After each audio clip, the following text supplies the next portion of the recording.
पश्चिम बंगाल में 4 मई को होने वाली मतगणना से पहले सियासी तापमान चरम पर है। महज 36 घंटे बचे हैं और इस बीच सत्ता पर काबिज टीएमसी को देश की सबसे बड़ी अदालत से बड़ा सेटबैक लगा है।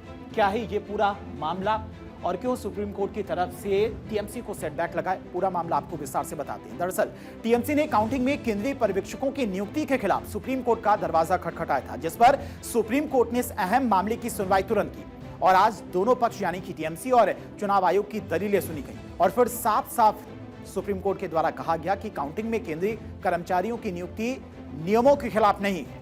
बेंच ने स्पष्ट किया कि इस मामले में किसी भी नए आदेश की आवश्यकता नहीं है, यानी कि सुप्रीम कोर्ट से फिलहाल टीएमसी को कोई राहत मिलती नजर नहीं आ रही है। सबसे पहले आपको समझाते हैं कि दरअसल पूरा मामला क्या है, आखिर क्यों टीएमसी को हाईकोर्ट फिर सुप्रीम कोर्ट का दरवाजा खटखटाना पड़ा था, क्या है पूरा मामला, विस्तार से आपको सब कुछ समझाते हैं। चुनाव आयोग ने 13 अप्रैल को एक सर्कुलर जारी किया था और सर्कुलर के मुताबिक मतगणना की हर टेबल पर केंद्रीय कर्मचारी का होना जरूरी होगा। इस सर्कुलर में कहा गया सुपरवाइजर या फिर असिस्टेंट में से कम एक कर्मचारी केंद्र सरकार का या फिर पीएसयू का होना वहां पर जरूरी है, ये कहा गया था इस सर्कुलर में और इसी को लेकर टीएमसी ने कोर्ट का रुख किया था। चुनाव आयोग के इस फैसले का टीएमसी ने विरोध किया और फिर टीएमसी ने पहले कलकत्ता हाईकोर्ट का रुख किया, जहां वहां से सफलता नहीं मिली और यानी कि हाईकोर्ट ने कहा कि सब कुछ नियम के मुताबिक हो रहा है, तो फिर टीएमसी ने सुप्रीम कोर्ट का दरवाजा खटखटाया। जस्टिस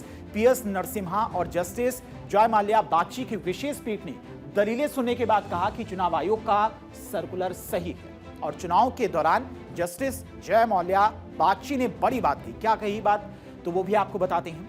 दरअसल उनकी तरफ से कहा गया कि ये गलतफहमी, ये मानना सही नहीं है कि राज्य सरकार और केंद्र सरकार के कर्मचारी अलग अलग तरह के होते हैं। दरअसल दोनों ही सरकारी कर्मचारी हैं। ये आज सुनवाई के दौरान कोर्ट के जो जस्टिस है उनकी तरफ से ये बड़ी बात कही गई है और ये गलतफहमी नहीं है, इनकी तरफ से कहा गया। पूरे मामले की सुनवाई भी की गई। दरअसल टीएमसी ने कोर्ट का रुख किया था और सुनवाई के दौरान क्या कुछ कहा गया, यानी कि टीएमसी की तरफ से कोर्ट में मौजूद वकील ने क्या कुछ दलील दी और चुनाव आयोग के वकील ने क्या कहा, इस पर सुप्रीम कोर्ट ने क्या कहा, तो वो भी आपको पूरा डिटेल में बताते हैं कि सुनवाई के दौरान किस तरह की गहमा गहमी कोर्ट के अंदर मौजूद रही। दरअसल सबसे पहले बात करते हैं टीएमसी के वकील कपिल सिब्बल की। 13 अप्रैल को जिला चुनाव अधिकारियों को नोटिस जारी किया गया, लेकिन हमें इसकी जानकारी 29 तारीख को मिली। कपिल सिब्बल की तरफ से ही कहा गया कि हर टेबल पर एक केंद्रीय कर्मचारी की अनिवार्यता से चुनाव आयोग की मंशा समझ नहीं आती है। अब इस पर जस्टिस बागची की तरफ से कहा गया कि इसमें राजनीतिक दलों की सहमति लेने का सवाल ही कहां से आता है। नियम के अनुसार काउंटिंग सुपरवाइजर और असिस्टेंट्स या तो केंद्र सरकार के हो सकते हैं या फिर राज्य सरकार के। जब ये विकल्प खुला है तो नोटिफिकेशन के नियमों के खिलाफ नहीं कहा जा सकता। चुनाव आयोग की तरफ से क्या कहा गया, चुनाव आयोग के वकील की तरफ से दरअसल कहा गया कि रिटर्निंग ऑफिसर राज्य सरकार के कैडर का अधिकारी है। रिटर्निंग ऑफिसर के पास में पूरी जिम्मेदारी और अधिकार होता है। हर उम्मीदवार के पास में अपना अपना काउंटिंग एजेंट भी होता है जो पूरी प्रक्रिया पर नजर रखता है और ऐसे में गड़बड़ी की आशंका वाली बात गलत और बेबुनियाद है। अब जस्टिस बागची की तरफ से क्या गया, उन्होंने कहा कि मतगणना पर्यवेक्षक और मतगणना सहायता केंद्र सरकार या फिर राज्य सरकार के अधिकारी हो सकती है। ये विकल्प खुला है, इसीलिए जब ये विकल्प खुला है तो हम ये नहीं कह सकते कि अधिसूचना नियमों के विपरीत है। वो ये भी कह सकते हैं कि दोनों केंद्रीय अधिकारी हो सकते हैं। अगर वे ऐसा कहते भी हैं तो भी हम उन्हें गलत नहीं ठहरा सकते हैं, क्योंकि नियम कहते हैं कि केंद्र सरकार या राज्य सरकार के अधिकारी ही नियुक्त किए जा सकते हैं। सुप्रीम कोर्ट की तरफ से क्या कहा गया, 13 अप्रैल 2026 का चुनाव आयोग की तरफ से जारी सर्कुलर ही लागू रहेगा, ये कोर्ट की तरफ से आज कहा गया। सुनवाई के दौरान अलग से कोई आदेश जारी करने की जरूरत नहीं है। अब इस पूरे मामले की सुनवाई के दौरान कपिल सिब्बल की तरफ से क्या कुछ कहा गया, वो भी आपको सुना। कि आप एक केंद्र का भी नॉमिनी वहां रख लीजिए और एक राज्य का भी नॉमिनी रख लीजिए। जो सरकारी मुलाजम होगा केंद्र का भी होगा और राज्य सरकार का भी होगा और ये नियुक्ति उनकी होनी चाहिए। तो हमने सुप्रीम कोर्ट में कहा कि देखिए उनका खुद का सर्कुलर कहता है, चलिए आप सेंट्रल गवर्नमेंट नॉमिनीज रखना चाहते हैं तो रखिए, लेकिन साथ साथ एक स्टेट गवर्नमेंट नॉमिनी भी रखिए, उसकी भी रैंडमाइजेशन नाम करके रखिए। तो सुप्रीम कोर्ट ने कहा कि आप तो वहाँ सर्कुलर चैलेंज कर रहे थे, तो हमने कहा कि अब हम सर्कुलर नहीं चैलेंज कर रहे, हम तो कहते हैं कि उसको लागू करो। टीएमसी ने कलकत्ता उच्च न्यायालय के उस आदेश को चुनौती देते हुए अदालत का रुख किया जिसमें पश्चिम बंगाल के अतिरिक्त मुख्य निर्वाचन अधिकारी द्वारा जारी एक संचार के खिलाफ दायर टीएमसी की याचिका को खारिज कर दिया गया था, जिसमें कहा गया था कि प्रत्येक टेबल पर मतगणना पर्यवेक्षक और मतगणना सहायक में से कम एक केंद्रीय कर्मचारी या फिर केंद्रीय सार्वजनिक क्षेत्र में उपक्रम का कर्मचारी होना चाहिए। इस पूरे मामले पर टीएमसी की क्या दलीलें थी तो वो भी आपको बताते। टीएमसी की तरफ से दरअसल तर्क क्या दिया जा रहा था पूरे याचिका को लेकर। अब दलील नंबर 2, केंद्रीय कर्मचारियों को काउंटिंग में लगाना निष्पक्षता के खिलाफ है। यह टीएमसी की तरफ से दरअसल तर्क दिया गया कोर्ट में जब याचिका दाखिल की गई। दलील नंबर 2 क्या दी गई? केंद्र सरकार से प्रभावित हो सकते हैं केंद्रीय कर्मचारी, ये भी दलील दी गई टीएम की तरफ से। और दलील नंबर 3 में क्या कहा गया? राज्य के कर्मचारियों का प्रतिनिधित्व खत्म हो जाएगा अगर वहां पर केंद्रीय कर्मचारी रहेंगे, केंद्र सरकार के कर्मचारी रहेंगे। दलील नंबर 4 में क्या कहा गया? चुनावी समानता का सिद्धांत बाधित होता है, यह तर्क दिया गया टीएमसी के द्वारा।